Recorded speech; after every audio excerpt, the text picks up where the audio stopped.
Hi friends, చూడండి దివ్య మధ్యాహ్నం school నుంచి అయిపోయింది. మాకేమి తోసగా గుజ్జును కూడా నిన్న బిర్యానీ చేసేమో సూపర్గా ఉంది. ఈరోజు ఏమి కూరగాయలు అవి లేవు, అందుకని పులిహోరలోకి దిగామన్నమాట. అదిగో పులిహోర కావాల్సిన వేరుశనగ గుళ్ళు, ఇదిగో అన్నం కొంచెమే రెడీ చేసాము. అది తీసుకొచ్చి దీంట్లో వేయటమే. నేను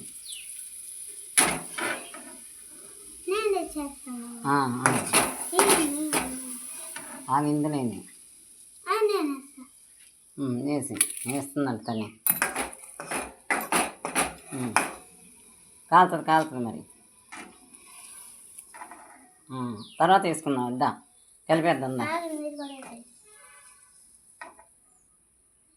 ఇది పిల్లలకి గుజ్జనగూళ్ళు వాళ్ళ అమ్మ లేదు, అందుకని నేను వాళ్ళతో కాలక్షేపం ఇలా చేస్తున్నాను.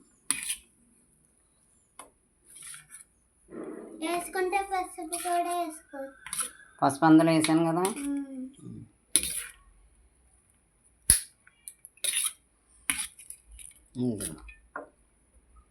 ఇది రైస్ అన్నమాట. వేరుశనగ గుళ్ళు, క్యారెట్, కరివేపాకు, ఎండుమిరపకాయ కాలితే కొద్దిగా పసుపు వేసుకోవచ్చు. ఎలా ఉంది? కలర్ఫుల్గా ఉందా? కొద్దిగా పసుపు వేద్దాం. అంత తీసిస్తాను కొద్దిగానే. అంత కూడా అక్కర్లేదు, చాలు.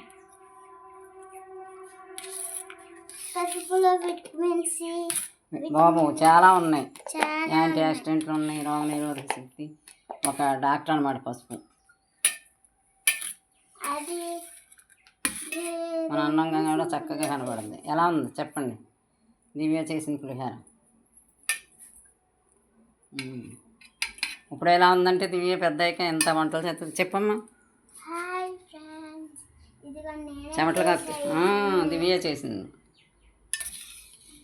ఎలా ఉంది? బాగుంది కదా.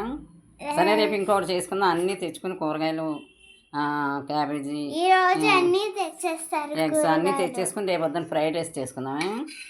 బాయ్.